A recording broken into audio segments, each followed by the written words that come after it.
काम सबसे अच्छा, सबसे बढ़िया और मतलब और इतनी ये तत्परता से इतनी करते मेहनत हैं। करते हैं, बहुत बढ़िया। और सबको उसको डिवाइड करके जो जिससे कंसर्न है उसको नहीं, इसका मुझे लाभ मिलता है और किसी को मिले ना मिले।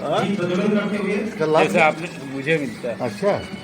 मैं उसको सुनता हूँ जो आपने बोला, तो सुनते सुनते उसको करता भी जाता हूँ।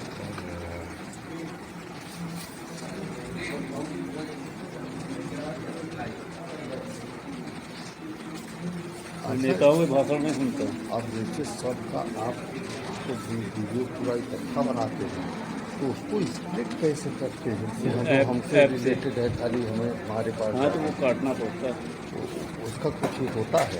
एप्लीकेशन होती है। अच्छा, मुझे कुछ नहीं पता इसके बारे में। नहीं, एप्लीकेशन अगर उसको लोड करेंगे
आइए मीरा जी बैठिए।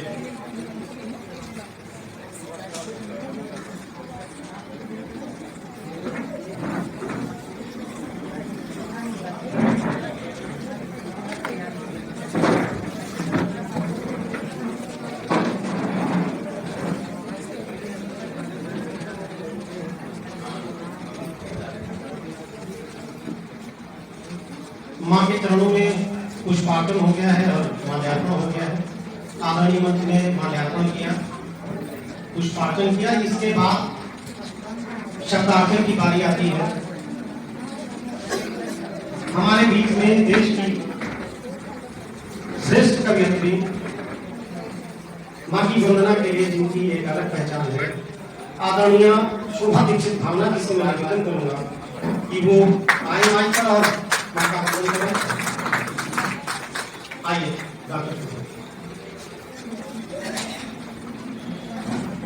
बहुत बहुत आभार माधव जी। प्रांजल पब्लिकेशन से तत्वाधान रिंकू सिंह जी की पुस्तक सुभाष प्रणव के आईने में इसकी अध्यक्षता कर रहे देश के जाने माने साहित्यकार, सुंदरम साहित्य संस्थान के अध्यक्ष और स्थापक अध्यक्ष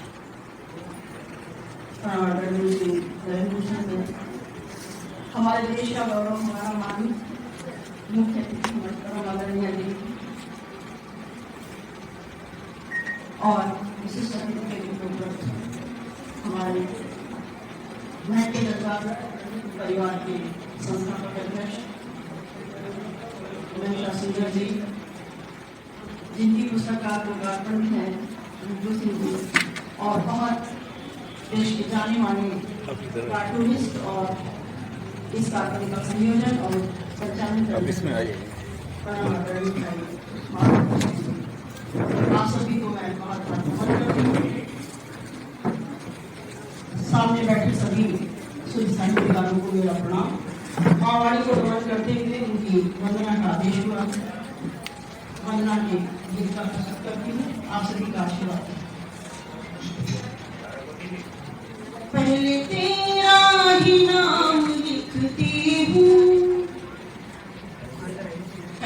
तेरा ही नाम लिखती हूँ, माँ तुझे मैं प्रणाम लिखती हूँ।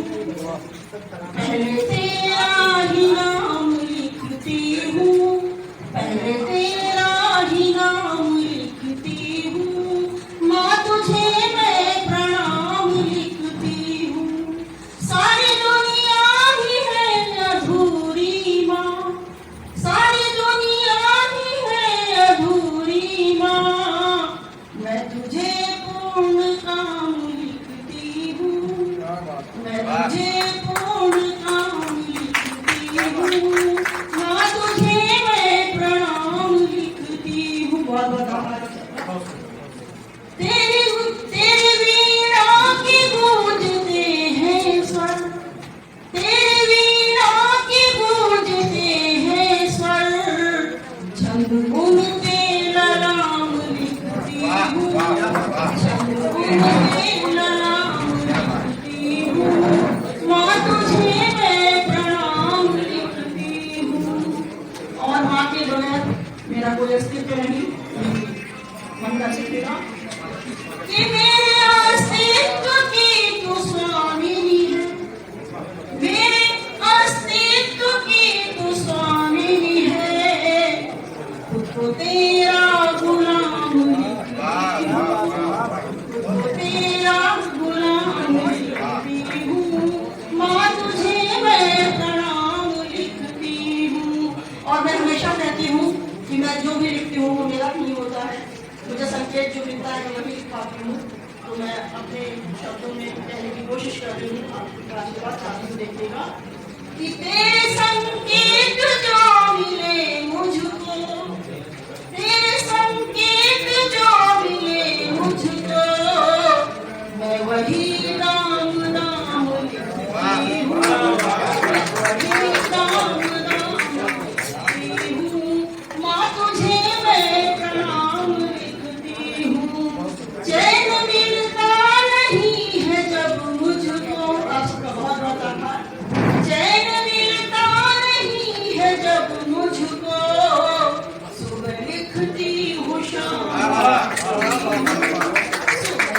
लिखती हूँ शाम, माँ तुझे मैं प्रणाम लिखती हूँ, माँ तुझे मैं प्रणाम लिखती हूँ।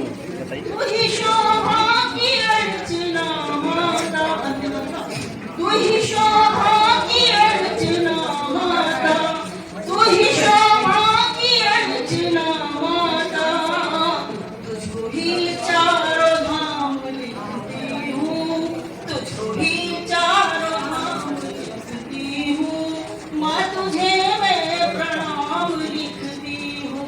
पहले तेरा ही नाम लिखती हूँ, माँ तुझे मैं प्रणाम लिखती हूँ।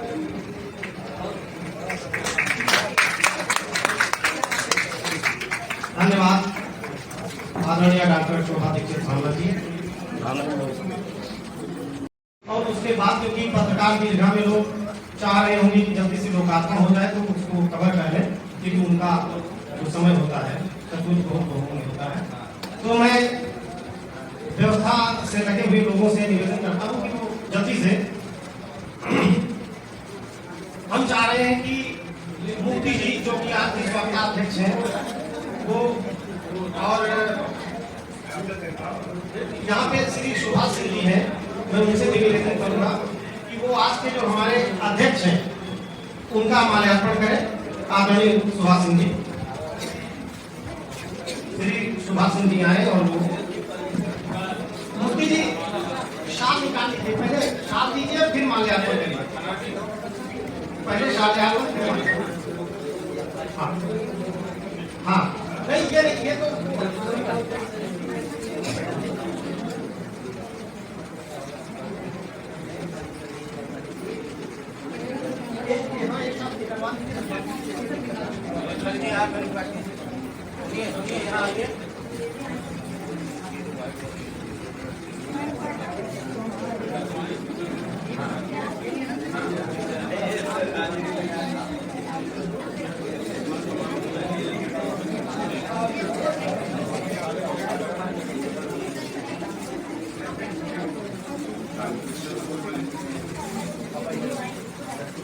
कि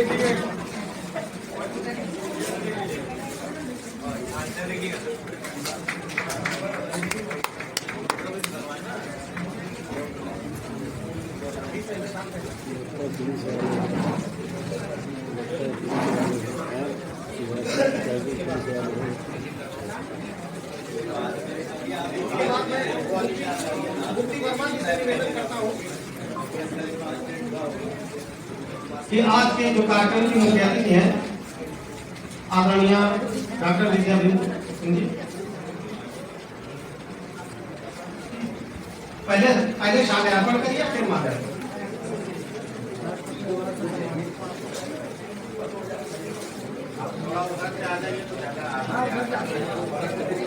हो जाए।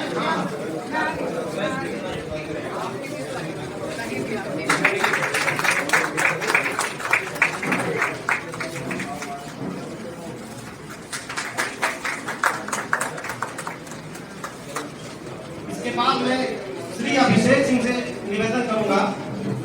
अभिषेक जी वो हमारे आज के जो विशिष्ट अतिथि हैं मंजूर महेंद्र मिश्र मंडल जी, इनका शामियार्पण और माल्यार्पण करें।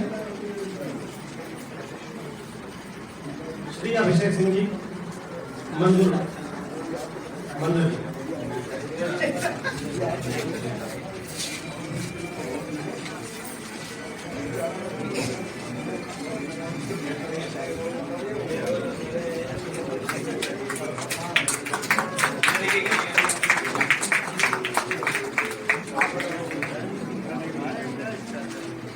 इसके बाद श्रीमती पूजा सिंह से मेरा अनुरोध है, वो जो प्रतिकार है उनकी छोटी बहन है, मैं उनसे निवेदन करूंगा कि आज के कार्यक्रम में जो मुख्य वक्ता है आदरणीय श्रीमती संध्या सिंह जी, उनका शामियार्पण और माल्यार्पण करें।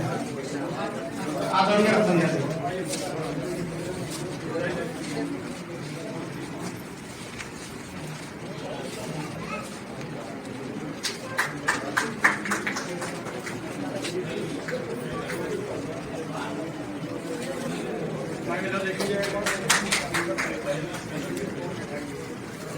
और इसके बाद जो है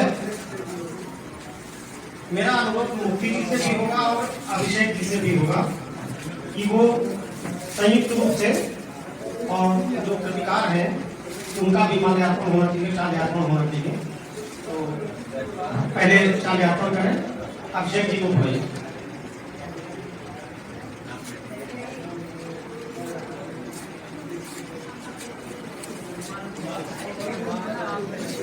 हाँ ये बात है। मुफ्ती जी शांत पहनाएंगी पहले और फिर उसके बाद।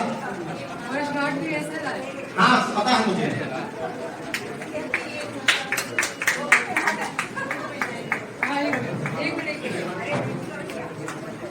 मुफ्ती जी माला पहनाइए आप, फिर उसके बाद अभिषेक जी पहना देंगे।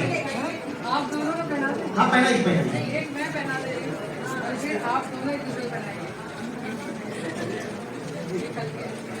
आज सौभाग्य से इन दोनों लोगों की वैवाहिक वर्षगांठ भी है, एक बहुत ही अच्छा संयोग है।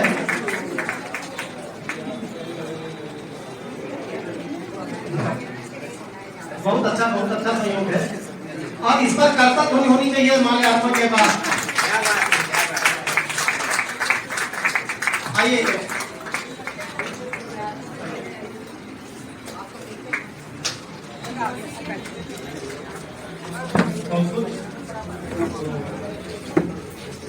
और इसके बाद जो है हम जो लेखिका है उनसे काम लेना चाहते हैं।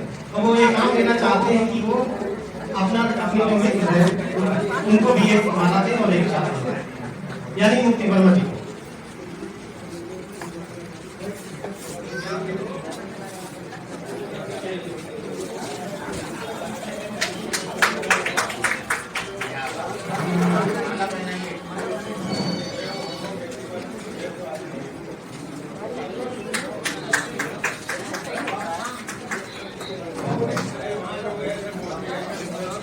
बिल्कुल। अब इसके बाद जो है हमारा अनुरोध जो है वो श्री अभिषेक सिंह जी से है।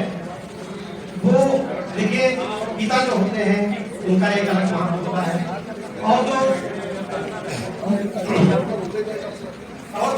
जी हैं, उन्होंने अपना नाम भी रखा है सुभाषिनी। मैं चाहता हूँ कि सुभाषिनी जी इस विशेष अवसर पे अपने पिताजी का सत्यापन और उनका माल्यार्पण करके इस विशेष अवसर को और विशेष बनाए।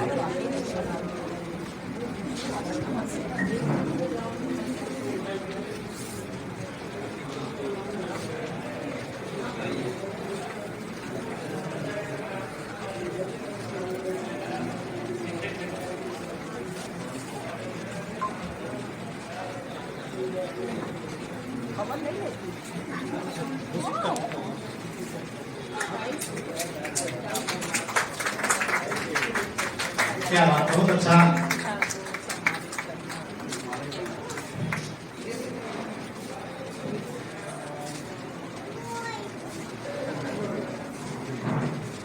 बहुत अच्छा, शानदार।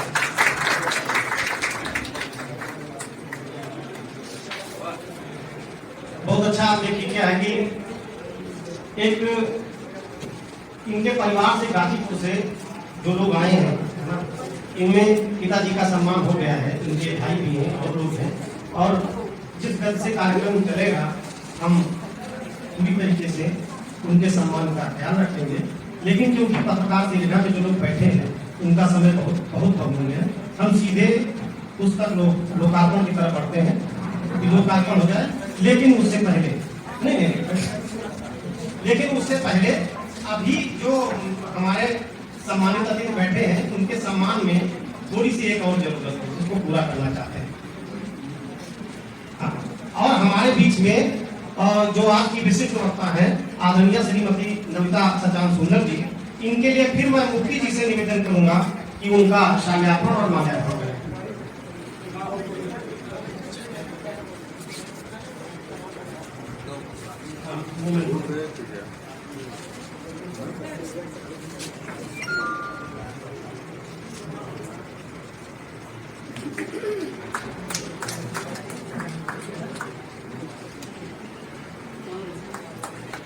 आप बहुत अच्छी कहानीकार हैं, नमिता जी बहुत अच्छा लिखती हैं, तमाम सम्मानों से सम्मानित विभूषित हैं आप। हाँ बस हो गया किसी। और इसके बाद जो है मोमेंटो बाद में दे दिया जाता है।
तालियां बजा सकते हैं यहाँ पे।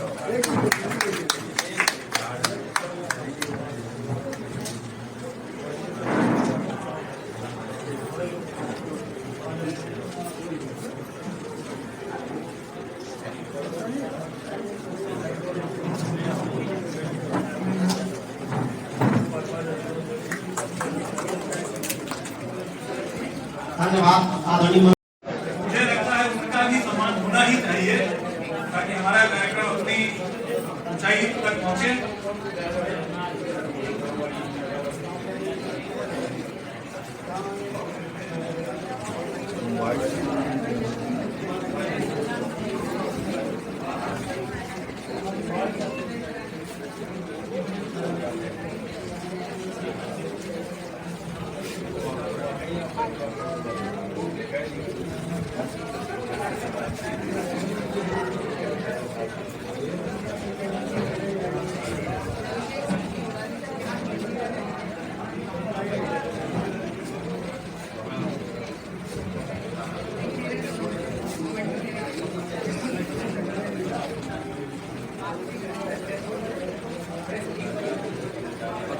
आवाज दीजिए अभिषेक सिंह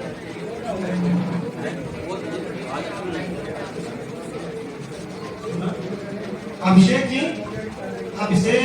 अभिषेक सिंह जी कहाँ हैं? हमें आपकी जरूरत है सभागार में।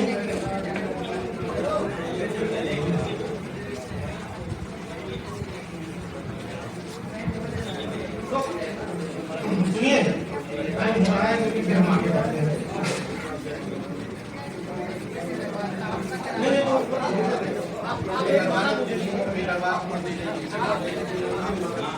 अरे कोई कर दे कोई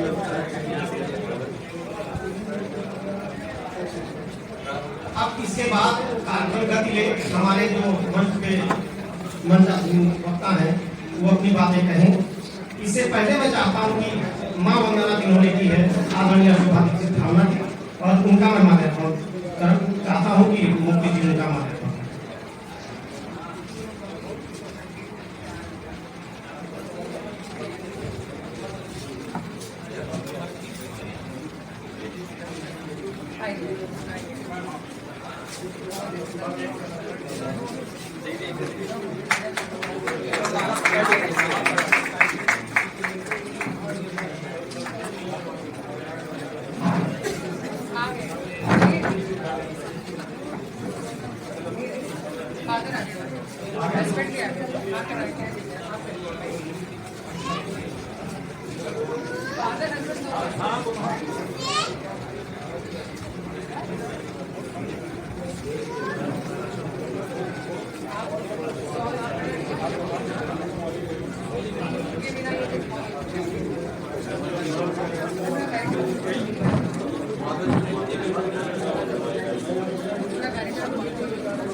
इससे पहले कि जो आज के कार्यक्रम की केंद्र हुए जिन्होंने सृजन किया है इस किताब का, जिनकी वजह से आज का कार्यक्रम हो रहा है, उनको मैं बोलने के लिए बुलाऊं माइक पर।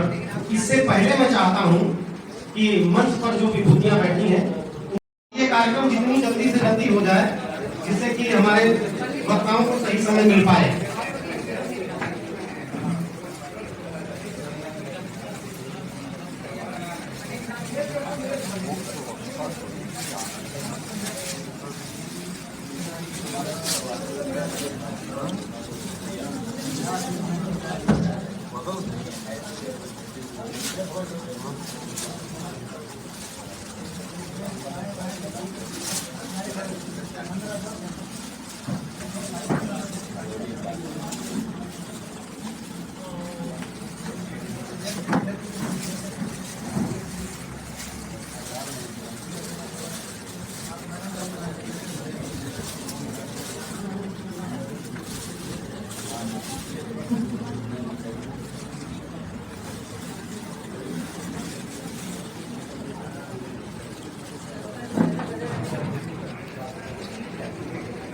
ये जो आज का कार्यक्रम हो रहा है उसमें श्रीमती मुक्ति जी का बहुत ही सहयोग है, उनका ही सारा उपक्रम है और उन्होंने सारा अपने दोस्त के लिए किया है। ये उल्लेखनीय बात है।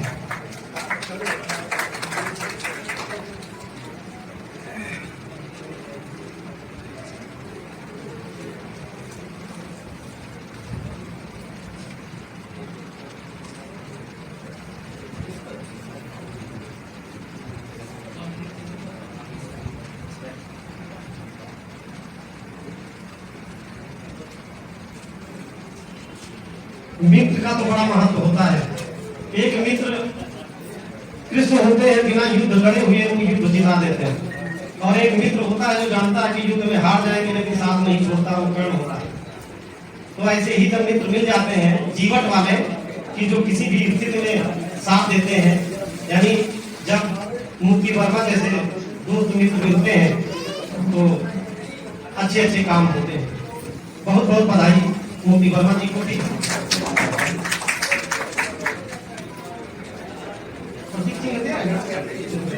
सबसे पहले मैं सुंदरम साहित्य संस्थान के संस्थापक अध्यक्ष आदरणीय श्री नरेंद्र भूषण जी को प्रतीक चिन्ह देने के लिए सुजीत कुमार सिंह जी से और बत्सल जी से चाह रहा हूं कि वो हमारे अध्यक्ष महोदय जी को प्रतीक चिन्ह दें प्लीज। बत्सल जी को है उधर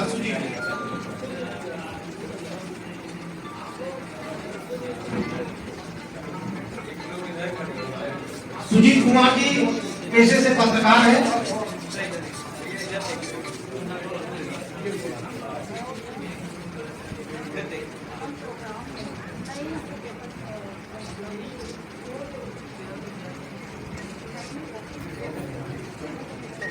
अब इसके बाद मैं पूजा सिंह से निवेदन करता हूं, श्रीमती पूजा सिंह से, कि वो हमारे जो आज कार्यक्रम की मुख्य अतिथि हैं उनको प्रतीक चिन्ह दें। सभी से अनुरोध है कि ये काम जो है बहुत जल्दी जल्दी कर लें। आदरणीय दीदी डॉक्टर विद्या सिंह,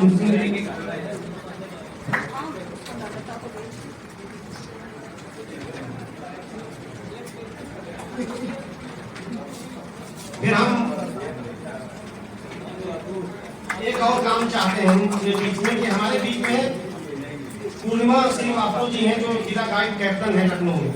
मैं उनसे निवेदन करूंगा कि वो आज की जो मेरी मुख्य वक्ता है आदरणीय संध्या सिंह जी, उनको प्रतीक चिन्ह दे करके ये विशेष क्षण हमारे लिए मुहैया करें। पूर्णिमा श्रीवास्तव जी, ये है हमारी संध्या।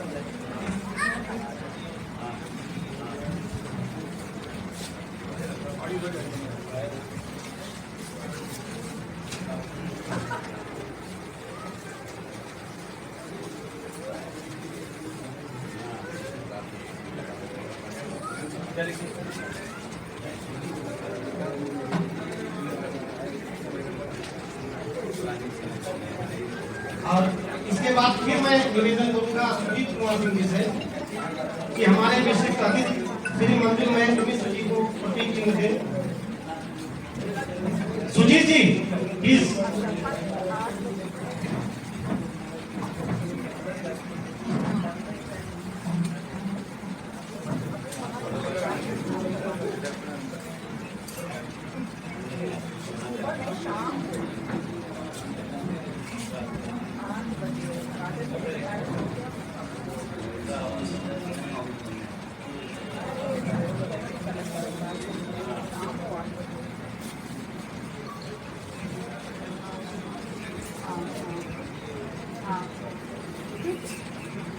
उसके बाद मैं निवेदन करता हूँ मुफ्ती जी से कि वो श्रीमती नमिता सजा सुंदर जी को प्रतीक चिन्ह देकर सम्मानित करें।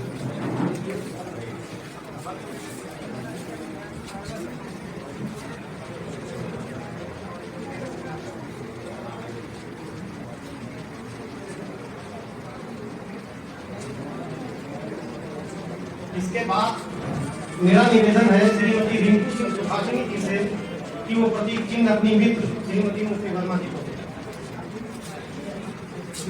एक बार आप लोग करता ध्वनि दीजिए।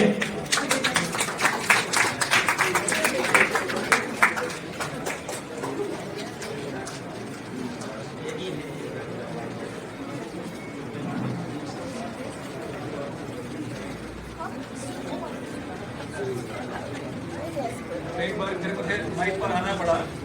मैं आदरणीय श्री चंद्रदेव दीक्षित जी से आग्रह करता हूँ, निवेदन करता हूँ कि हमारे संचालन कर रहे श्री माधव जी को प्रतीक चिन्ह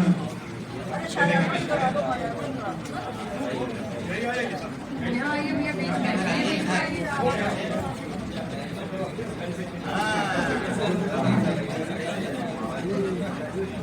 सर यहाँ पे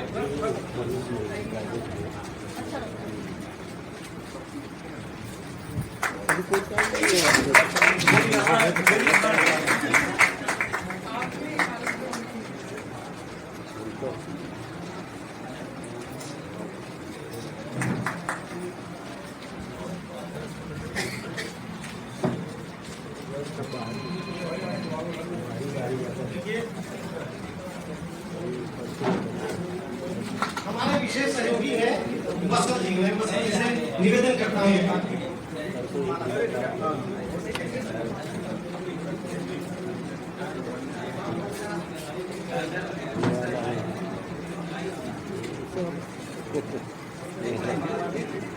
ये हमारा सबसे बढ़िया है, क्योंकि म्यूजिक कर दिया इसने दे दिया है ना।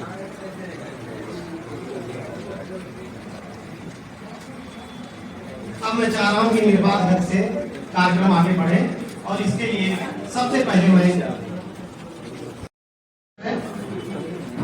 श्रीमती एक बार आप लोग करता ध्वनि दीजिए।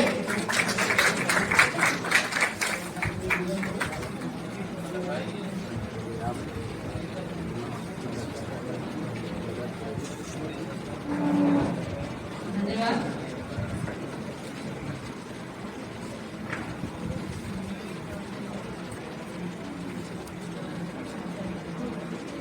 आदरणीय अध्यक्ष श्री नरेंद्र भूषण जी, हमारी मुख्य अतिथि पद्मश्री डॉक्टर विद्या विठू सिंह, मुख्य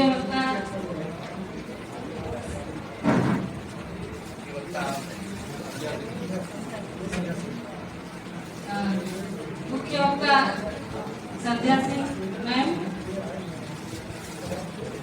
विशिष्ट अतिथि मंजुल मयंक सिंह मिस्टर मंजर जी, विशिष्ट वक्ता श्रीमती नमिता सजान सुंदर मैम,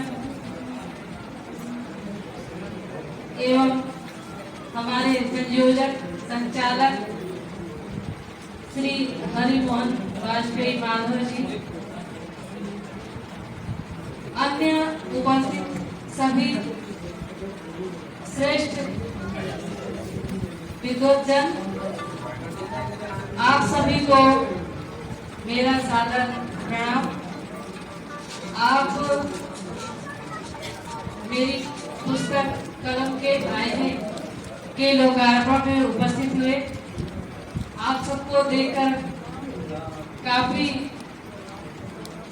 प्रसन्नता हो रही है और एक तरह से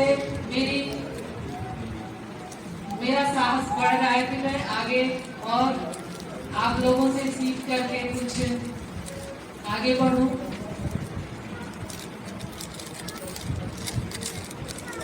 हमारे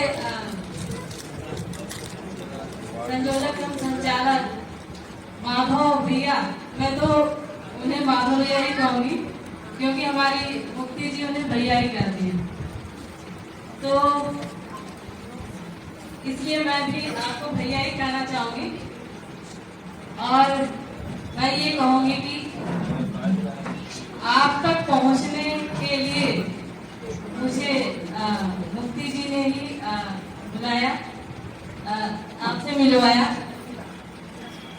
अगर मैं ये कहूं कि ये पुस्तक, ये किताब मेरी डायरी के पन्नों से मेरी भावाभिव्यक्तियां निकल करके एक किताब के रूप में आपके सामने है, तो वो इसलिए है क्योंकि मुक्ति वर्मा मेरे पास है। मैंने कभी सोचा नहीं था कि लिखना तो मेरा बहुत पहले से चल रहा है, लगभग 2000 से मैं लिख रही हूँ। मेरी डायरी में मेरी कृतियां कैद होती रही और मैं उसे बस वहीं तक सीमित रख रही थी। एक दिन अचानक ये मिल गई मुझे और ये किताब आपके सामने, ये किताब मेरी किताब ना हो करके, मैं तो वैसे भी कहती हूँ कि मेरी किताब नहीं है, शब्द भले ही मेरे हो, किताब मुक्ति वर्मा जी का है। और कहा जाता है कि रक्त संबंध हो तो कोई भी आपके लिए कुछ करे वो थोड़ा सा कम हो जाता है। ये सबकी जिम्मेदारियों के इसमें आ जाता है, इसलिए उस सहयोग को आदमी एक सामान्य समझता है। लेकिन जहाँ संबंध ऐसा हो जो बिना टर्म एंड कंडीशन का हो, तो वहां पर जब कोई कुछ आपके लिए करता है तो उसके लिए आभार के लिए भी आपके पास शब्द नहीं होते। उसी तरह से मैं भी निशब्द हूँ कि मैं मुक्ति वर्मा जी का कैसे आभार करूं,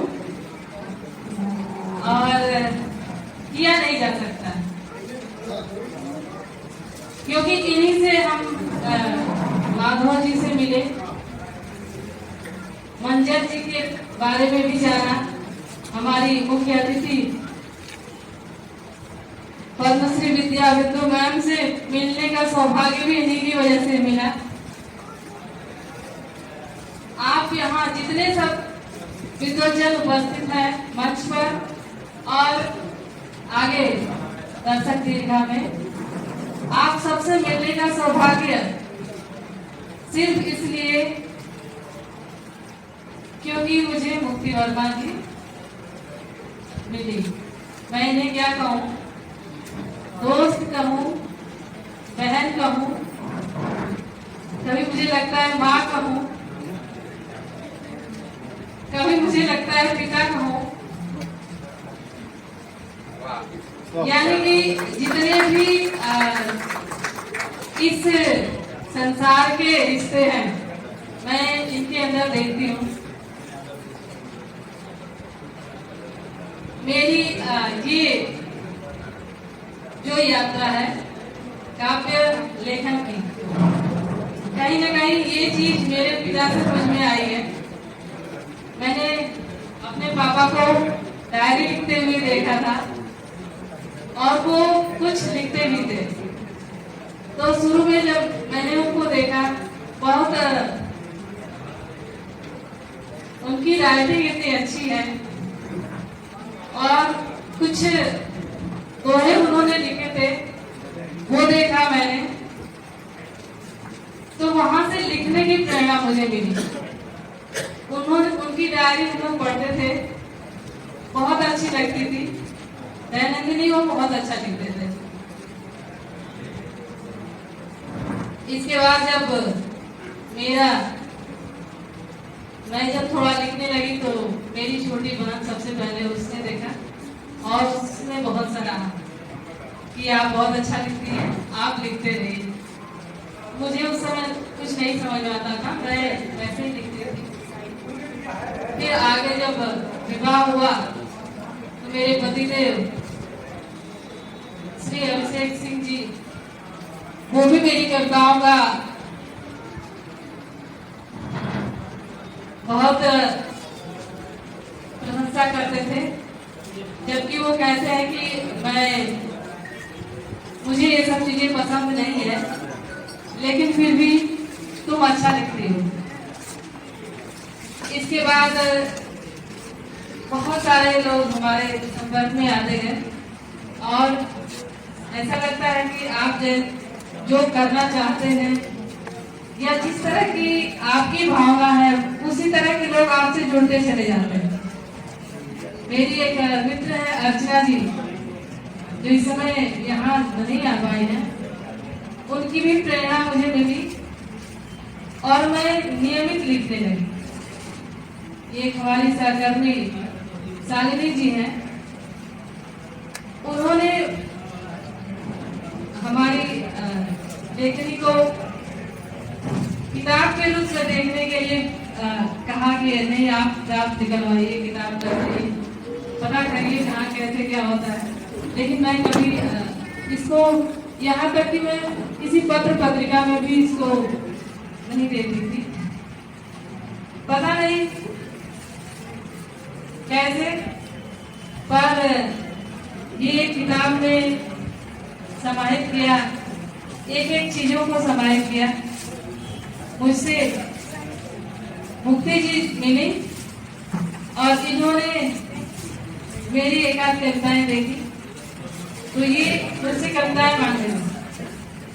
मैंने पूछा क्या करेगी? अब ये कहती है कि मैं पसंद भी नहीं करती हूँ, मुझे कविताएं पसंद नहीं है, मुझे मतलब इसमें इंटरेस्ट नहीं है।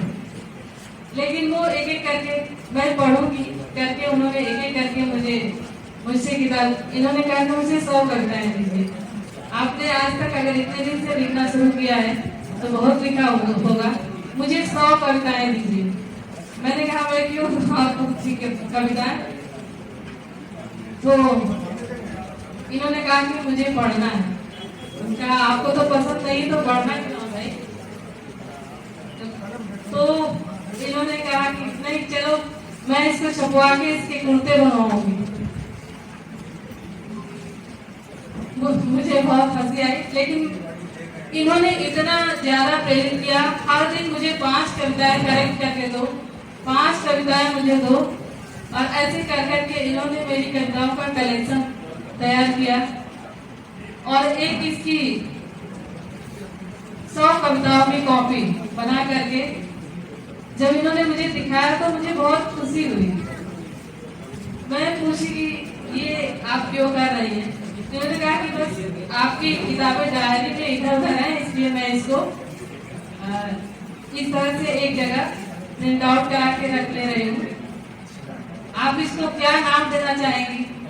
यानी कि धीरे धीरे ये जो है मेरी पसंद के हिसाब से इस किताब का नाम क्या होना चाहिए, आप क्या नाम रख सकती हैं, ऐसे करके एक एक करके पसंद मेरी और काम इनका। मैं उस श्रम को नहीं समझ पाऊंगी जितना श्रम इन्होंने किया। खैर मैं आप सभी को धन्यवाद भी देना चाहूंगी कि आप लोग यहाँ उपस्थित हुए।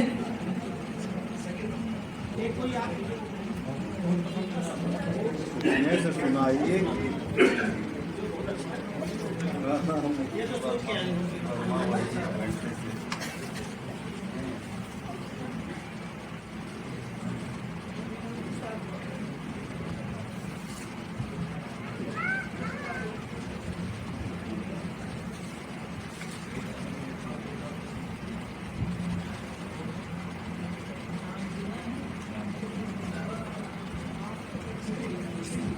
एक मुक्तक मैं मुक्ति जी को ही समर्पित करते हुए यहाँ पे आप सबको सुनाना चाहूंगी।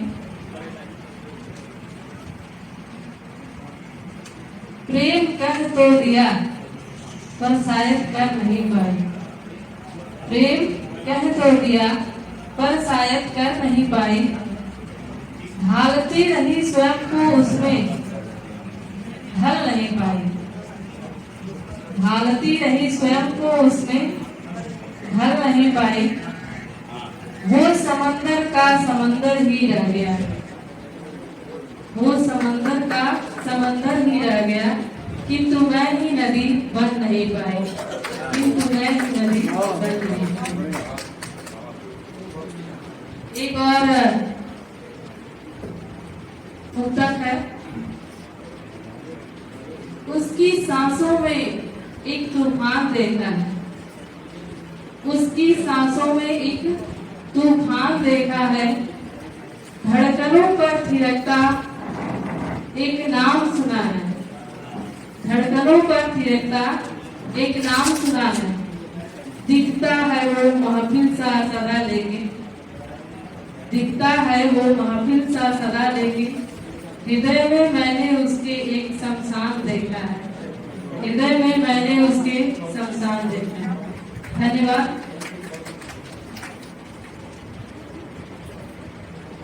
अंत में मैं सभी का धन्यवाद करते हुए अपनी वाणी को विराम देना चाहते हैं।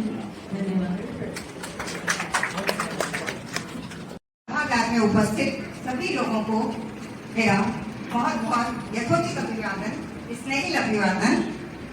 और अब समय नाम रखते हुए मैं कविता पर रिंकू जी की काव्य संग्रह पर कुछ बातें कहना चाहूँगी। तो जब रिंकू जी की ये पुस्तक हमारे हाथ में आई तो मैंने सबसे पहले उनके लिखे 2 शब्द पढ़े संग्रह में, जो उनके लिखे 2 शब्द पढ़े और उसके बाद पन्ना पलटा और समर्पण पढ़ा। जैसा कि आप सब जानते हैं ये रिंकू जी की प्रथम पुस्तक है, तो हम ना उनसे परिचित थे तो उनकी कलम से परिचित थे।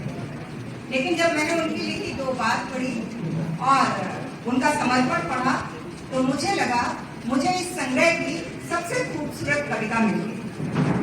जी हाँ, जिसके विषय में अभी तक रिंकू जी ने इतनी बातें करी और बताया, तो उनकी मित्रता जो है मुझे लगा कि वो इस संग्रह की सबसे खूबसूरत कविता है। ऐसा है ना कि जब हम लोग पढ़ते थे, कभी हम लोगों ने पढ़ाई है, जानते हैं हम सब कि वो गया प्रशांत शुक्ल सनेही जी के समय की बात पढ़ते हैं कि उनकी जो प्रेम पचीसी थी, 25 ब्रिज भाषा में लिखे हुए उनके छंद थे, उनके किसी मित्र ने छपवाए। उनका गप्पाष्टक जो है जिसमें कि उनकी कुछ हास्य व्यंग्य की 8 कविताएं थी, वो उनके किसी मित्र ने छपवाए। तो आश्चर्य नहीं होता था, इसलिए नहीं होता था कि उस समय ऐसा था जब आदमी आदमी के लिए जीता था,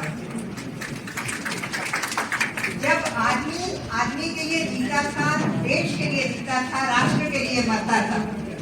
लेकिन आज के समय में, आज के ऐसे समय में जहां हम चौखट से चौखट या देहरी से देहरी के 36 के आंकड़े की बात क्या कहें, वो हमारे अपार्टमेंट्स में, हमारे घरों में 2 कमरों के बीच की दीवारें जो है ना, वो 4 इंच से 9 इंची, 9 इंची से 16 इंची होती जा रही है।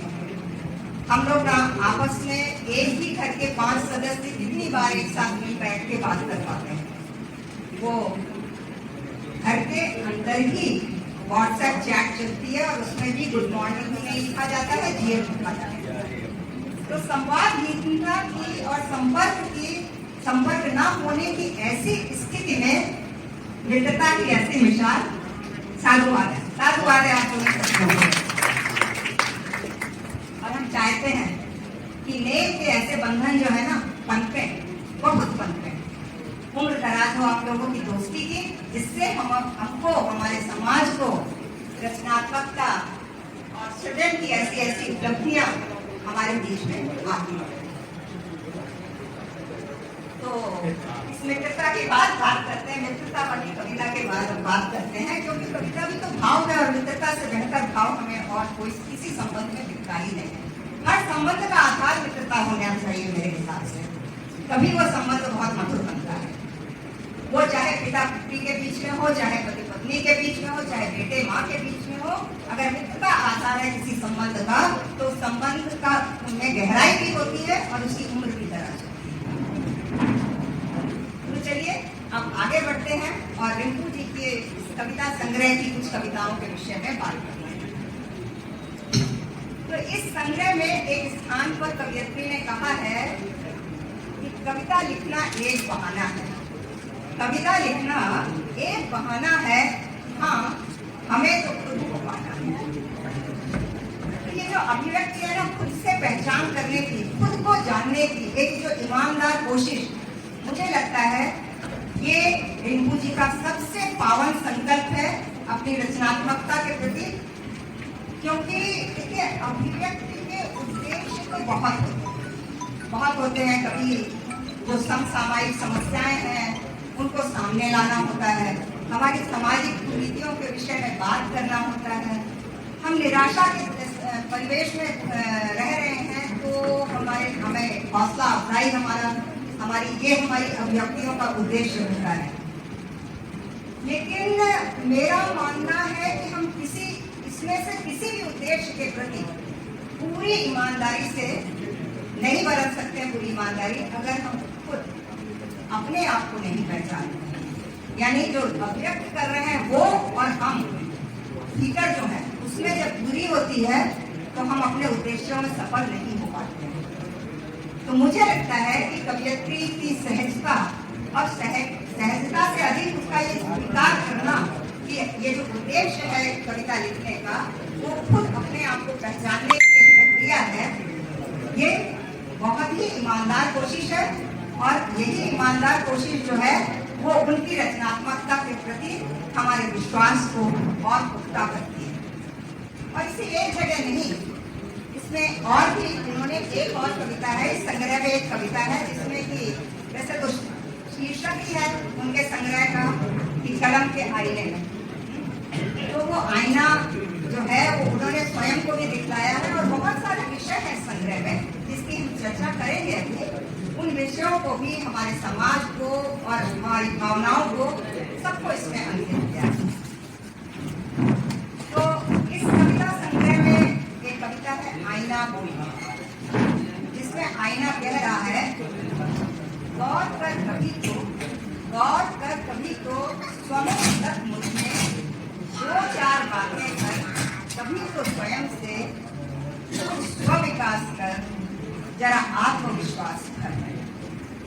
सच है चलते हुए जीवन की यात्रा करते हुए कुछ क्षण रुक कर और अपने विषय में अपने को समझना, अपने साथ कुछ समय व्यतीत करना, ये बहुत बड़ी आवश्यकता होती है अपने भले के लिए भी और हमारे आसपास जो लोग हैं उनके लिए।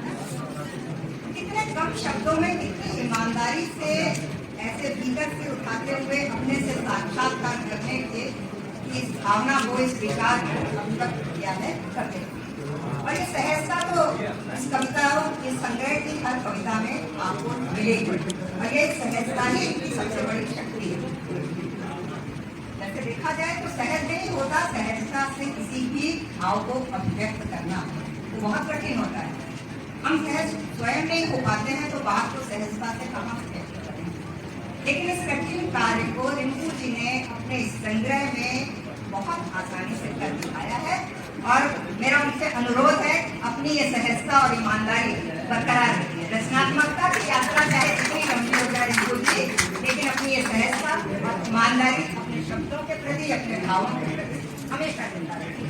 ये मेरा अनुरोध है इससे। और ऐसी हमें अपेक्षा भी रखते हैं। अब बात करते हैं कुछ और विषयों पर।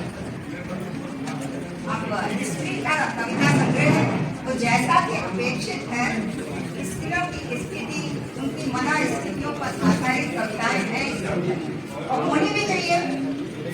होनी इसलिए भी चाहिए कि अपनी पटी दिवाली की जो पीर होती है ना, वो तो बहुत स्वाभाविकता से बह निकलती है।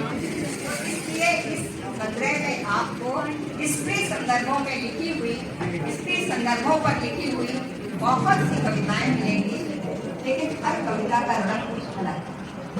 एक जैसी बात नहीं है सब, और यही स्वाभाविकता है क्योंकि हमारे भीतर भाव और विचार हर समय एक जैसे नहीं रहते। किसी एक विषय को लेकर आप गुस्सा है, कल खुश है, तो उसी विषय को लेकर हमेशा हमारे भाव और विचार अलग अलग हो सकते हैं। अब एक कविता में कवियत्री प्रश्न उठाती है जो कि शायद उठता है, सबके मन में उठता है। प्रश्न उठाती है, क्यों रुक जाऊं, क्यों रुक जाऊं, क्या इसलिए कि मैं स्त्री हूँ? क्यों रुक जाऊं इसलिए कि मैं स्त्री हूँ?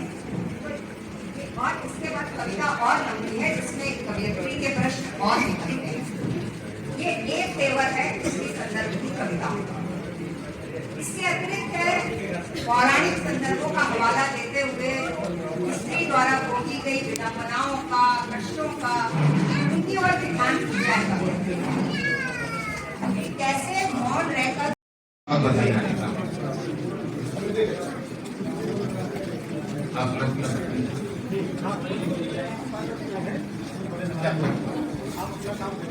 देखिए, पुस्तक पर इतना ज्यादा बोल दिया है हमारी आदरणीय कविता जी ने कि मैं उसके आगे कुछ बचा नहीं है बोलने को। तो मैं कविता के बारे में बोलता हूँ कि कविता वास्तव में क्या है। जो हमारे मन में भाव आता है, जो सामने दिखाई पड़ता है, जो हम सोचते हैं, जो विचारते हैं, जो अनुभव करते हैं, वो कविता। और कविता मिलती कैसे है? माँ की कृपा। जब तक माँ की कृपा न हो कविता नहीं हो। तो कविता के ऊपर 4 पंक्तियां देखें कि जग में तुलसी रस खानु कबीर बिहारी की गूंज रही कविता। जग में तुलसी रस खानु कबीर बिहारी की गूंज रही कविता। मन में तब सोच विचार किया अब मैं भी लिखूंगा वही कविता। और कविता कविता 10 बार लिखा फिर भी ना हुई वो सही कविता। कविता कविता 10 बार लिखा फिर भी ना हुई वो सही कविता। और जब मातु सरस्वती ने की कृपा बन के रसधार वही कविता। बहुत अच्छा लगा। मुझे लगा कि आप लोग सुन भी रहे हैं। वास्तव में ये हमारे माधव भाई को प्यार है। और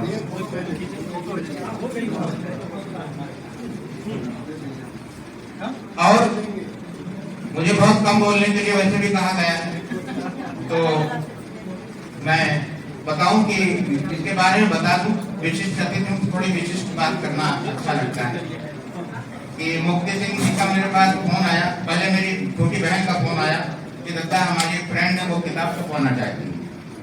मैंने कहा अच्छा। तो फिर इनसे बात हुई। इन्होंने कहा मैं मुझे किताब छपवानी। हमने कहा कि आपकी किताबें लिखी है? तो बोली मेरी नहीं है मेरी फ्रेंड की है। तो हमने कहा भाई ये तो बहुत अच्छी बात है। फिर आगे सिलसिला चला। 4-5-6 महीने की मेहनत के बाद एक पुस्तक आप लोगों के सामने, और मैंने भी पढ़ी, मुझे भी अच्छी लगी कविता के भाव। और कविता क्या है फिर मैं बताना चाहता हूँ। सृजन का ठोस हो आधार तो समझो की कविता है। सृजन का ठोस हो आधार तो समझो की कविता है। और जो मन के भाव हो साकार तो समझो की कविता है। सृजन का ठोस हो आधार तो समझो की कविता है। जो मन के भाव हो साकार तो समझो की कविता है। खरीदो तुम किसी की वेदना अपनी खुशी देकर। खरीदो तुम किसी की वेदना अपनी खुशी देकर। जो ऐसा कर सको व्यापार तो समझो की कविता है।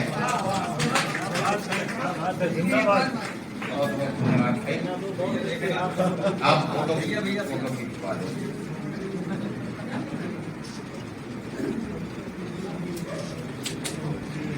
खरीदो तुम किसी की वेदना अपनी खुशी देकर।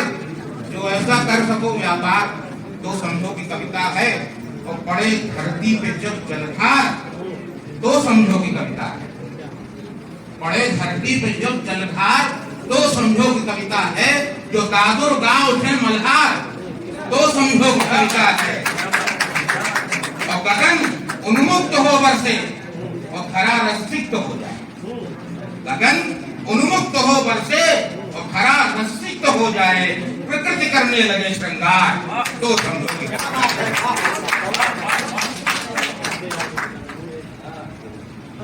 चलिए ठीक है। अब मैं अपना समय मेरा बहुत हो गया। माधव भाई का इशारा बार हो रहा है। तो अब आप लोग तो ज्ञानी लोग, मनीषी लोग, कवि लोग, लेखक लोग बैठे हैं यहाँ पर और लोगों को सुने अच्छा लगेगा। फिर कभी मैं आऊंगा। बहुत बहुत धन्यवाद। जो कवियत्री रिंकू सिंह जी हैं उनका भी है कि दीदी ने समय दिया। और दीदी ने कोई समय ये आसान नहीं था, उनको कन्नौज जाना था, लेकिन उन्होंने मुझे प्यार देती हैं, मुझे स्नेह देती हैं कि उनका बड़प्पन है कि मेरी बात को नहीं डालती और नहीं डाला उन्होंने। और आज इस सभागार में वो है आशीर्वाद देने के लिए। तो मैं बड़े आदर के साथ, बड़े सम्मान के साथ आदरणीय डॉक्टर विजय सिंह जी को बुलाना चाहता हूँ माइक पर। वो आए और अपने आशीर्वचन दें। एक बात सभी से मेरा अनुरोध है कि भरपूर तालियां दीजिए।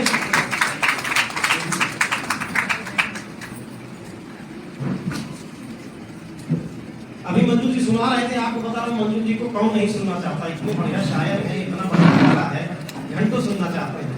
लेकिन ये धीरजता मैंने इसलिए किया, उनको आपके बीच से इसलिए हटाना पड़ा कि मैं चाहता हूँ कि दीदी को बुलाऊं और उनको समय से करूं। आइए।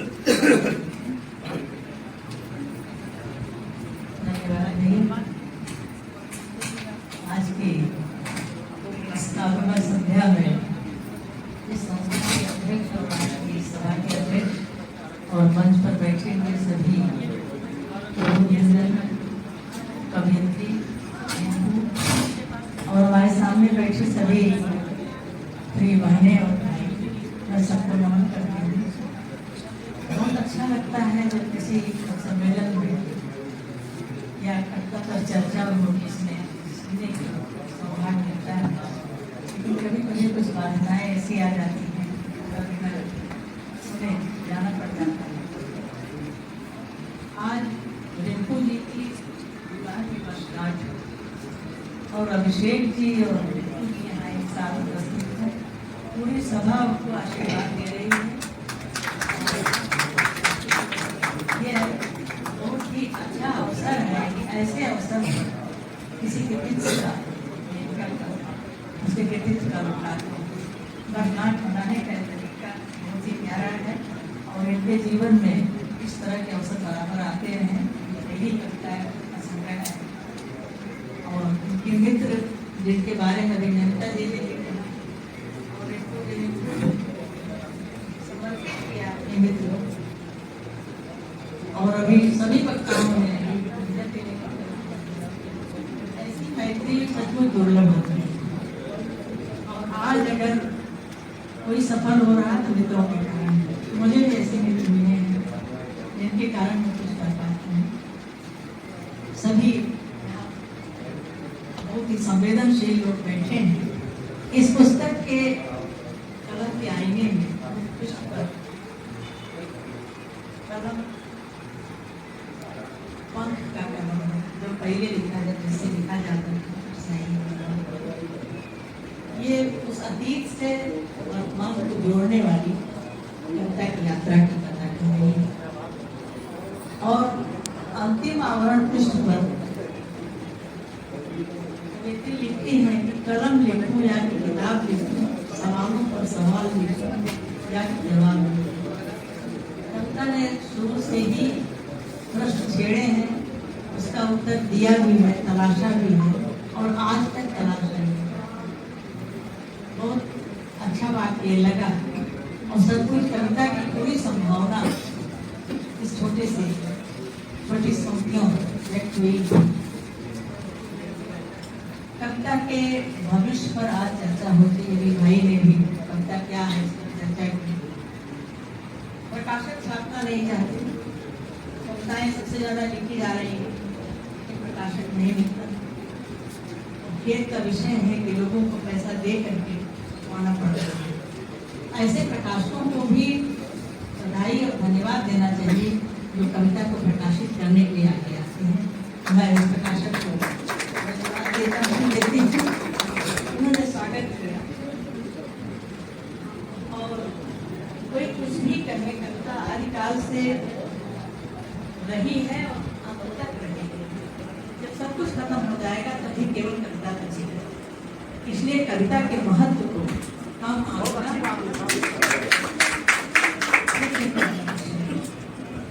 कविता गीता ज्ञान देती है।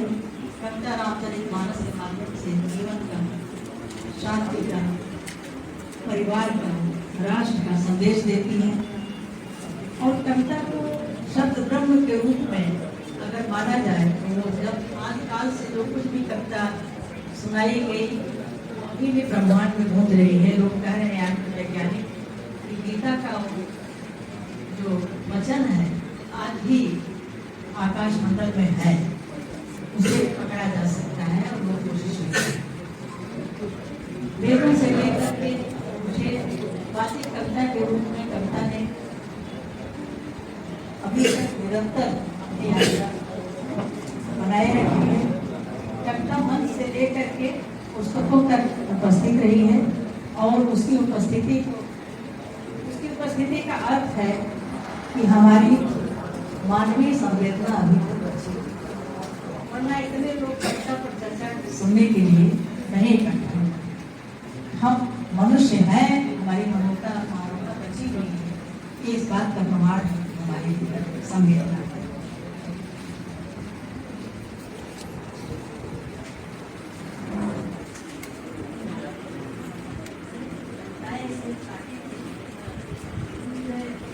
सारी चर्चा कर अच्छी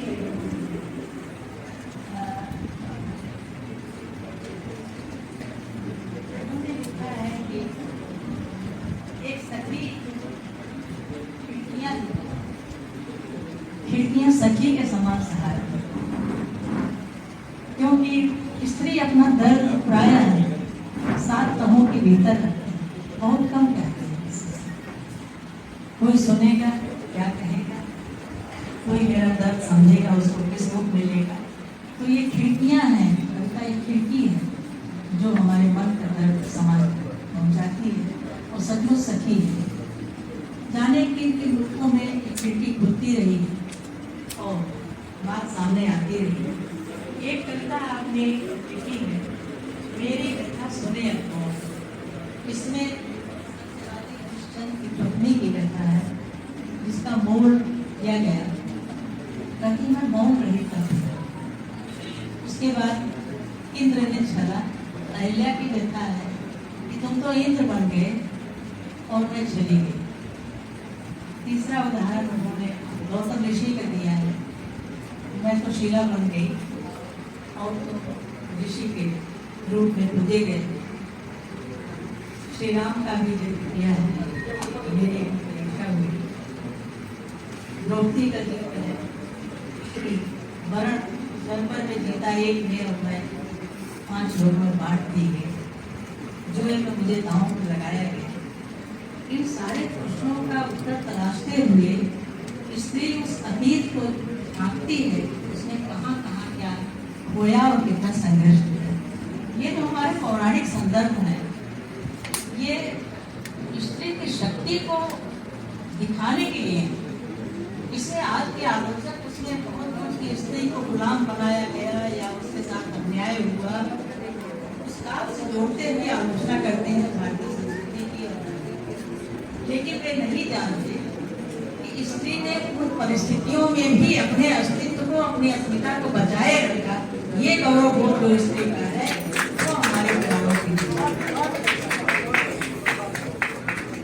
उसकी शक्ति को उजागर करने के लिए ऐसे कारनामे कैसे दिलचस्प करते हैं। एक स्त्री में कई सवाल हैं आज की संगतियों पर। उसमें वो पूछती है कि बिना दोष के मुझे अपवित्र मान लिया जाता है। बहुत सारे सवाल किए हैं। ये सवाल बराबर होने हैं, बराबर रहेंगे। जब तक ये सवाल रहेंगे तब तक कविता संवाद छेड़ती रहेगी।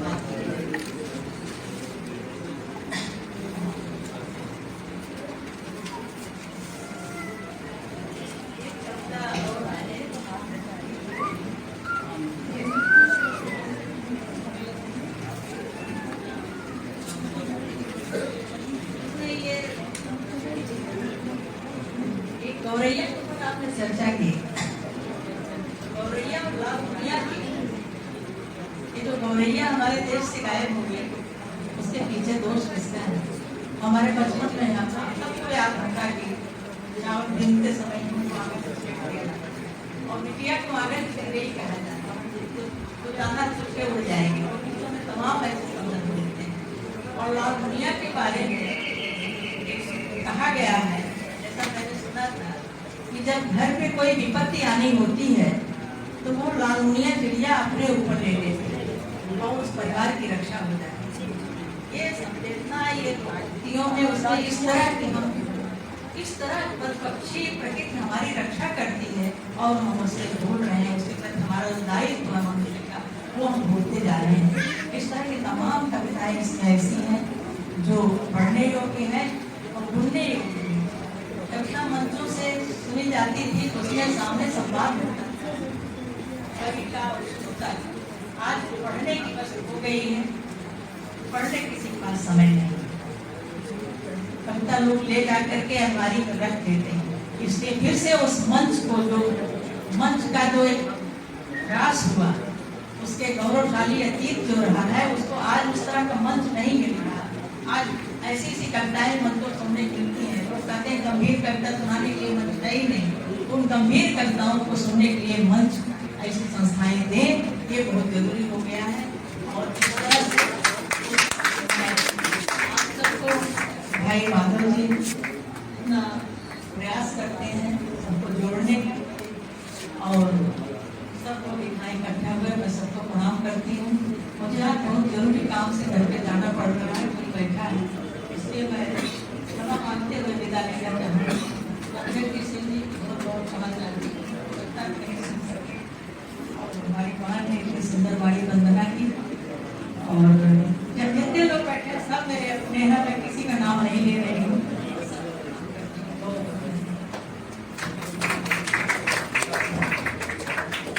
बहुत बहुत धन्यवाद।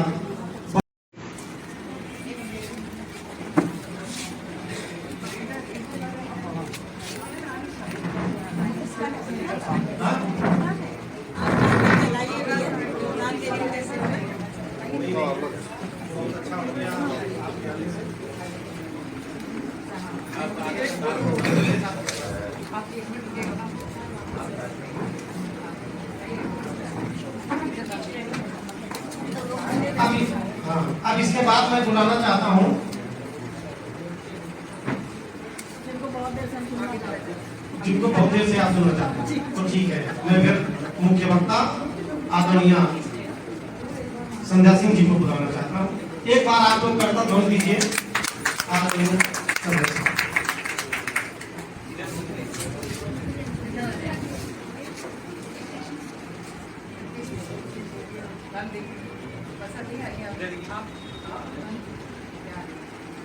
सबसे पहले मंच हमारे अध्यक्ष भूषण जी, दीदी, हमारे गौरव, हमारे भारत का गौरव,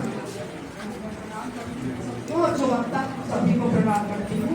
और सबसे बड़ी बात जो हमारा सभागार है, जो साहित्यिक परिवार है, उसको प्रणाम करती हूँ। और बहुत सारी बातें हुई, संक्षेप में अपनी बात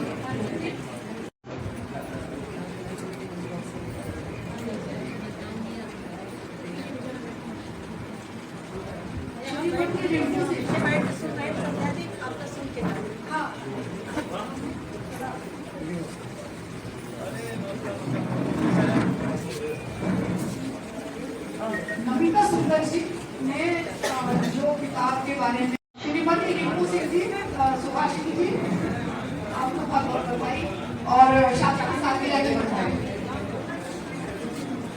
अगर मैं कविता का बात करूं तो मुझे लग रहा है बहुत सारे पर्वत पे यहाँ पर कविता के हैं, शॉर्ट में जो कविता है, ये जो संग्रह है, ये समकालीन कविता या ये कह मुक्त कविता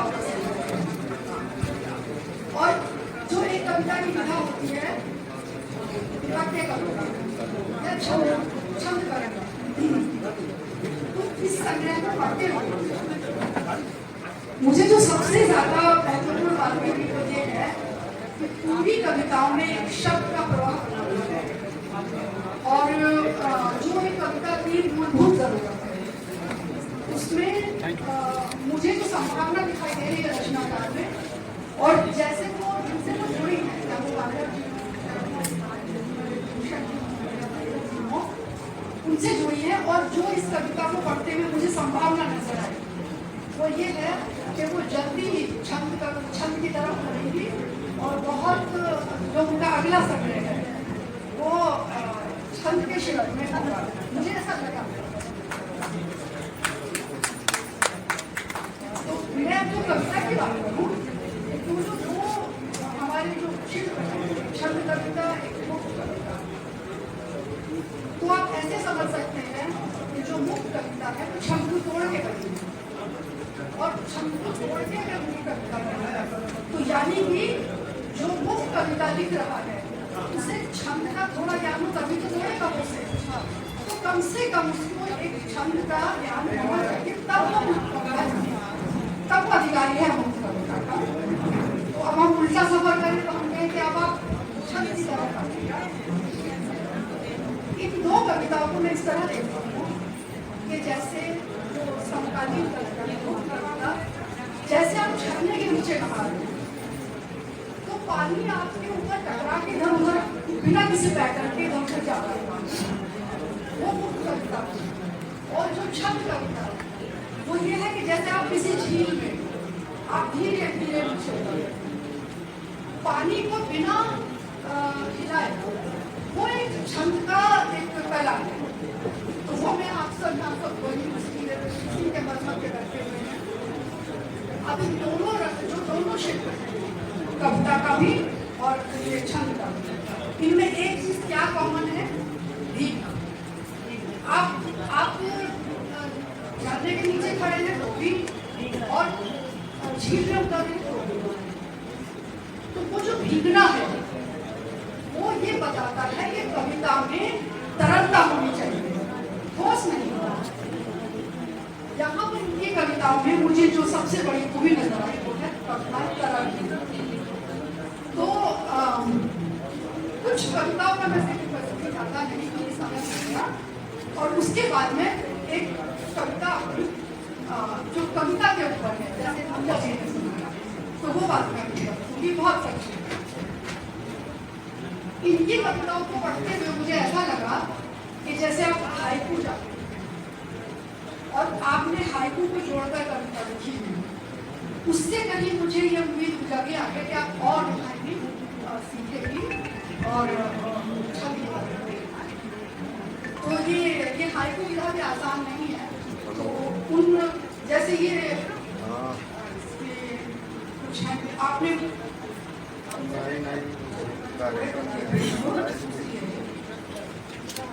हाँ, जैसे विहत बंजरवत है, ये हाइकू लिखा जाता है। और दूसरी जो एक और कविता है, कैसे मालूम, इसका इसकी व्याख्या भी अच्छी है, इसका भाव भी अच्छा है, और ये हाइकू कैसे मालूम, सूरत है सलोनी, देखूं तो जानूं। मतलब आप भरोसा नहीं करती है कि बहुत अच्छी बात है कि आप उसको प्रमाण इसी तरह से ये हाइकू में कविताएं हैं जो मुझे बहुत उम्मीद आपसे लगी। और कविताओं पर बात काफी हुई है। मैं ये कहूँगी कि आपको शुभकामनाएं देते हुए कि जो अगला समय है आपका वो एक अगली पाठशाला पर वो कविता के आधार पर भी और भाव के आधार पर भी, और हमारी शुभकामनाएं हैं कि आप इस पुस्तक में दर्ज होना, पहली बार शायद आपका पहला संग्रह है, तो एक पुस्तक के रूप में दर्ज होना एक लेखक के लिए पहली बार दर्ज होना,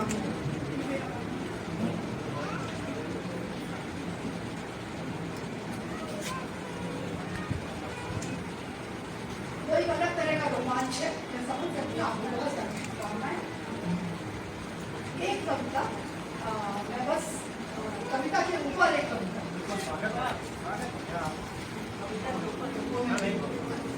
एक दोहा है कि शिल्प बांधना एक तप, कथ्य गहनता ध्यान।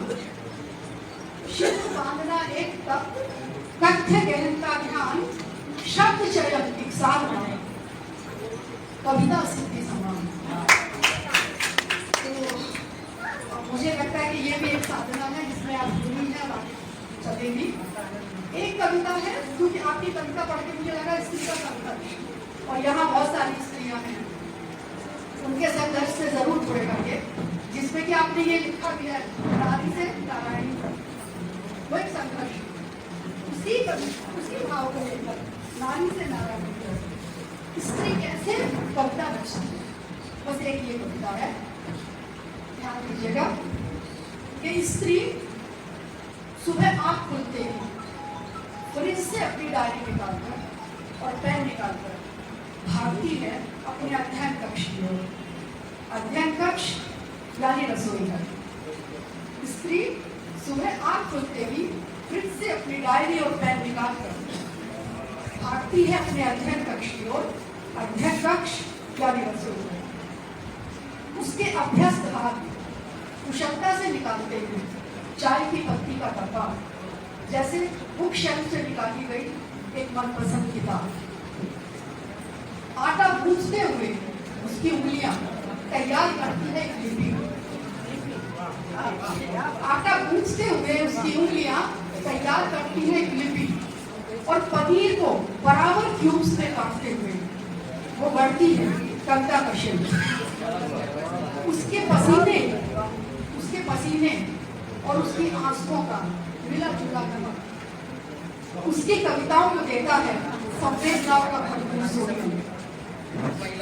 उसके पसीने और और आंसुओं का मिला जुला नमक उसकी कविताओं को देता है संवेदनाओं का भरपूर स्रोत। थाली में कटोरियों को क्रम देते हुए वो सजा देती है पूरा वाक्य विन्यास। थाली में कटोरियों को क्रम देते हुए वो सजा देती है पूरा वाक्य विन्यास। और फिर वो थकी हुई स्त्री सलाद के साथ खाना परोसते हुए कविता को आहिस्ता से टांग देती है मन के रोशनदान पर। और फिर वो थकी हुई स्त्री सलाद के साथ खाना परोसते हुए कविता को आहिस्ता से टांग देती है मन के रोशनदान पर, एग्जॉस्ट फैन की तरफ। और अब धीरे धीरे भीतर का सारा दुआ बाहर खींचते हुए तेजी से घूम रही है कविता। यानी कविता एक एग्जॉस्ट फैन है। बहुत अच्छी कविता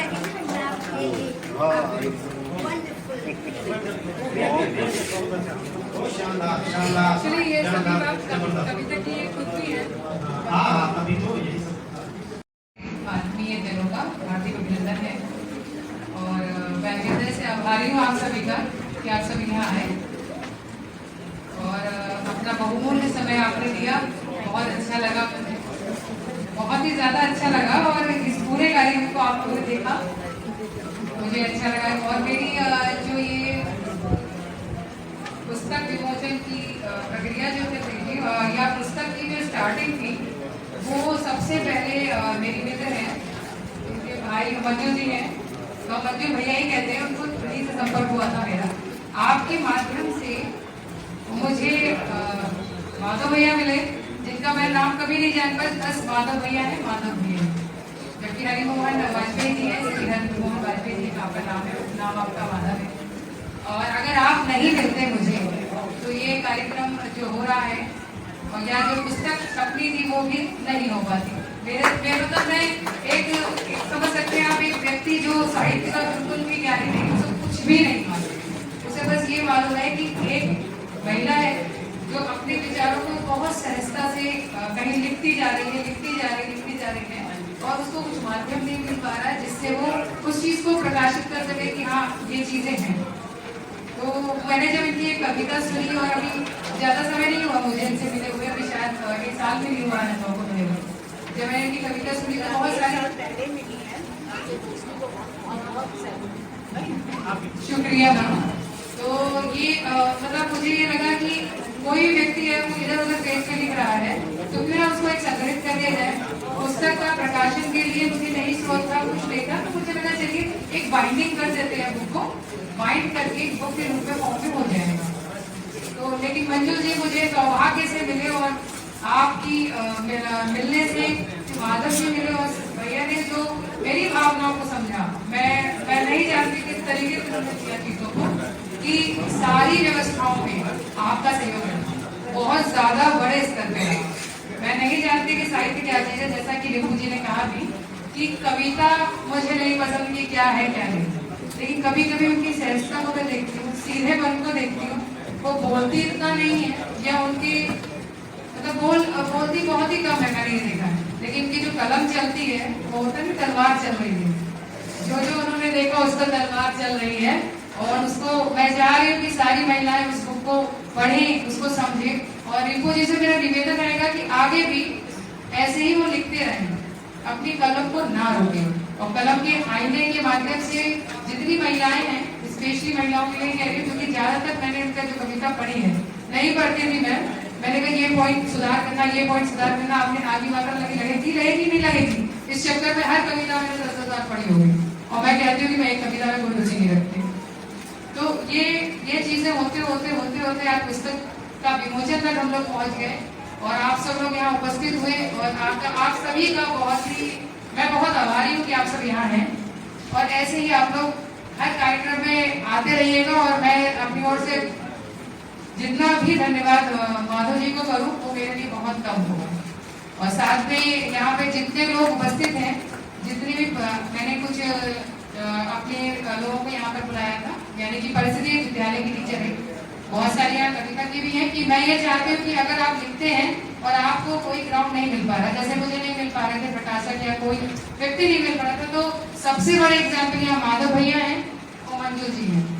आप आपको अगर लगे कि आपको कहीं भी कोई प्रॉब्लम क्रिएट हो रही है लाइफ में, इस महावत की कोई प्रकाशित करानी है या कुछ भी, बहुत सरलता से आपको आंसर मिलेंगे और आपका रास्ता इतना सहज हो जाएगा, स्मूथ, कि आपको लगेगा ही नहीं कि आपको कुछ करना पड़ रहा है। आपको मार्गदर्शन इतना अच्छा रहेगा कि आप हर चीज कर ले जाएंगे और इन्हीं के माध्यम से आप सभी लोगों से मेरी मुलाकात हुई। अन्यथा मैं ये नहीं समझती हूँ कि मैं अकेले ऐसा कुछ कर पाऊंगी। मुझे बहुत अच्छा लगा कि आप सब यहाँ आए और ऐसे ही मुझे आशीष देते रहिए कि मेरे से जितना हो पाए, जितना मेरे से हो पाए। और मैं रिंकू जी से भी चाहती हूँ कि वो अपनी एक कहानी की पुस्तक भी सोच रहे हैं माइंड में और मैं चाहती हूँ कि वो उसको आगे बढ़ाएं। और बिल्कुल आप लोग मतलब बस आप लोग का आशीर्वाद इनको मिलता है, बस मैं यही चाहती हूँ। धन्यवाद। का वंदन करता हूँ और सभागार में उपस्थित साहित्यकारों का, रिंकू सिंह जी के परिजनों का, सबका अभिनंदन करता हूँ। रामचरितमानस एक प्रसंग है का उल्लेख करना चाहता हूँ। जब महर्षि विश्वामित्र को पता लगा कि भगवान ने जन्म ले लिया है अयोध्या में, तो वो पीड़ित थे राक्षसों से। राक्षसों का करके यज्ञ हवन विघ्न पैदा करते थे, तपस्या नहीं कर पाते थे। वो दशरथ के पास आए, धनरेश के पास आए और उन्होंने कहा कि राम को रघुनाथ दे दीजिए मुझे एक मनुष्य के साथ, ताकि मैं राक्षसों से अवदान पा सकूं और अपना मैं तपस्या कर सकूं। तो जो दशरथ जी ने कहा था उसका प्रसंग इससे जोड़ना चाहता हूं मैं। उन्होंने कहा, दशरथ जी ने चौपाई की है, स्वामी जी ने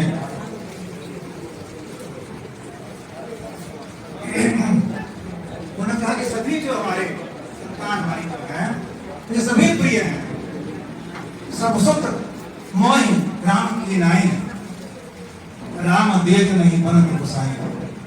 सब सुत मोहि राम की नाई, राम देख नहीं बनत गोसाई। सभी प्रिय हैं। ये राम की पहली संतान थे, बड़े सबसे थे। उसी तरह से रिंकू सिंह जी की पहली कृति है, तो उनका विशेष प्रेम इससे, इस कृति से, जैसे पहली संतान होती है वैसे ही पहली कृति आपकी है। मैं उन्हें बहुत बहुत बधाई देता हूँ, इस कृति के लिए उन्हें शुभकामनाएं देता हूँ।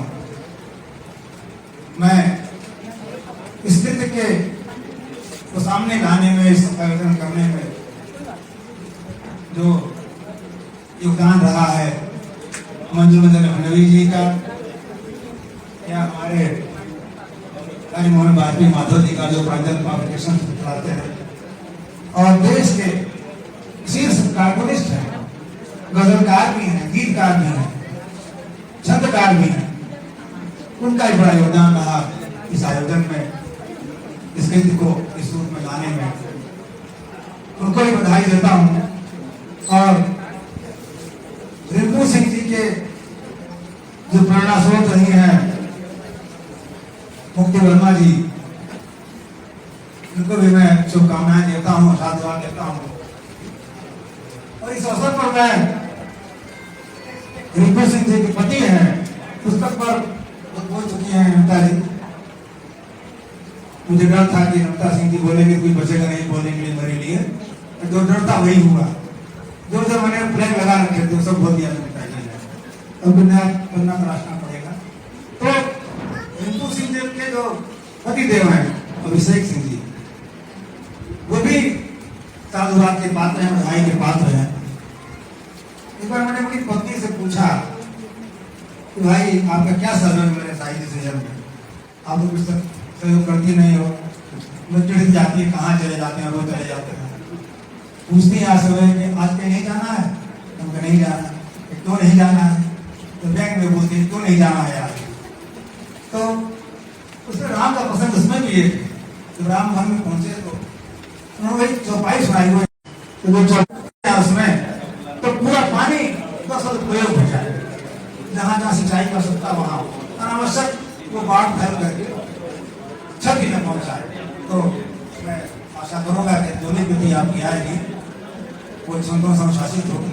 भाव से बहुत प्रबल है, वास्तव में ये पुस्तक पठनीय है, और भाव तो आत्मा होती किसी की, तो आत्मा अगर है तो शरीर तो नहीं जाएगा उसको। मैं आपके भावपूर्ण चित्त के लिए आपको पुनः दोहराई करना चाहता हूँ। आपकी रचनाओं में आपने लिखा अपनी बात में कि वो जो लिंग भेद का जो विद्रोह है उससे उपजी हमारी रचनाएं नेचुरली नारी विमर्श पर आधारित है। अधिकांश रचनाएं आपकी नारी विमर्श पर है, उसमें दिखाई पड़ता है भेदभाव जो हुआ या जो आक्रोश है वो उसमें परिलक्षित होता है इनकी दोनों रचनाओं में। कई आध्यात्मिकता भी है, कृष्ण की भक्त मालूम होती है, कृष्ण रचनाएं आपकी कई दिखाई पड़ती है, कई विद्रोही तेवर भी हैं, कहीं आध्यात्मिक दिखाई पड़ता है, कहीं व्यथा है तो कहीं आशावादी विचार भी इसमें आता है। जैसे बताया नमिता जी ने कि इसमें संकेतों के माध्यम से हरिश्चंद्र तारामती जी का उल्लेख है, ऋषि गौतम रोहिंटा जी का उल्लेख है, राम सीता का उल्लेख है, द्रौपदी युधिष्ठिर का उल्लेख है, संकेतों के माध्यम से। और बहुत अच्छा लिखा आपने, कहीं तो इतने संकेत इतने सुंदर बन पड़े हैं कि वो पढ़ने लायक है। आपने खुद को पाना है, खुद को पाने का प्रयास, उससे रचना लिखित हुई है। वास्तव में जो शुरुआत आपकी जो बीज है वो बहुत इसका पक्ष बहुत सबल है।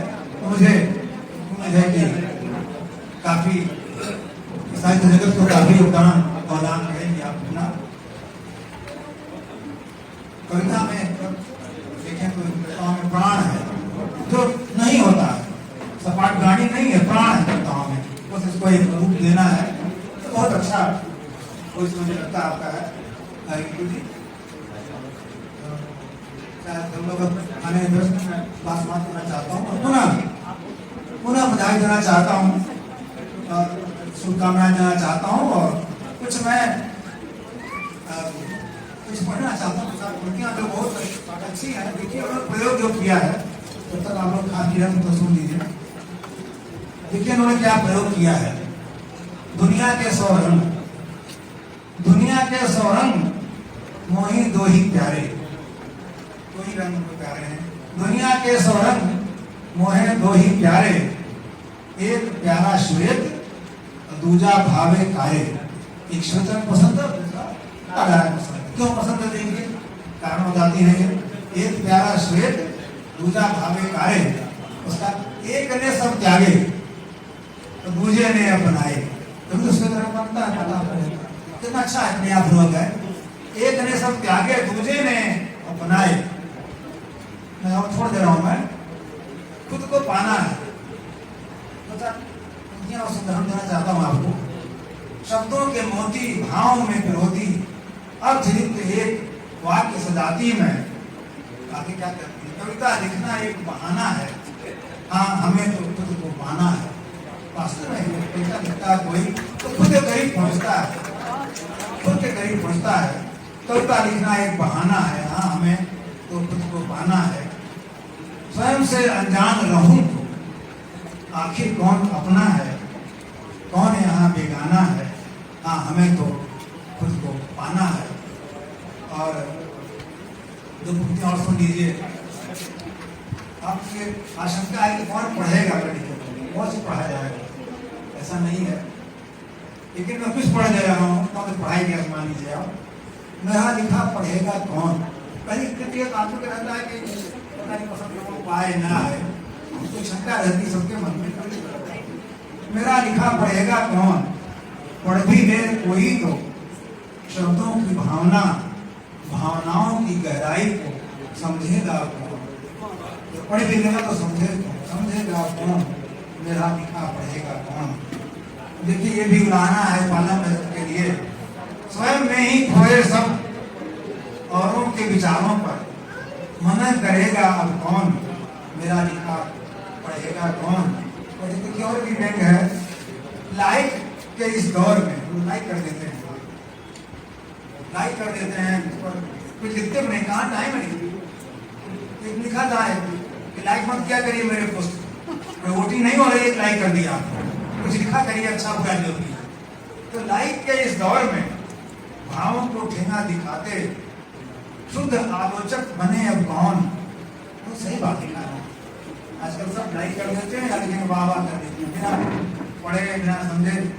एक बार तो किसी का वो मृत्यु हो गई थी, मोड़ दिया बधाई, तो उसने लिखा, दोनों जुड़े थे मुझसे, आपको शर्म आने चाहिए, पढ़ के आप कमेंट किया, तो उसने लिखा आप ऐसे ही पूछा, तो उन्होंने तो लिख रही है, लाइक के इस दौर में भावों को ठेंगा दिखाते शुद्ध आलोचक बने अब कौन, तेरा लिखना पढ़ेगा कौन। अंतिम देखिए, सबको तो हम समझा न सकेंगे, मौन भी जो पढ़ सके मेरा।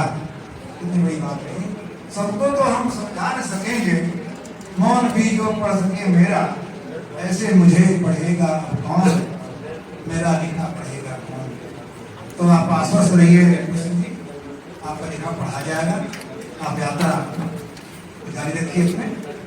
और देखिए दो मिल गए हीरे आपको, ये लखनऊ के दोनों हीरे हैं, मंदिर मंजर और बाजपेयी माधव जी। तो आप उनको पूरे रहिए कि आपको तराश सके, सबको तराशे रहते हैं। तो मैं पुनः रिंकू सिंह जी को इस कृति के प्रणयन के लिए बहुत बहुत बधाई आशीर्वाद देता हूँ, और अभिषेक सिंह जी से चाहता हूँ कि ऐसे ही इनका सहयोग करते रहें। इनके पिताश्री भी आए थे, उनको भी मैं प्रणाम करना चाहता हूँ।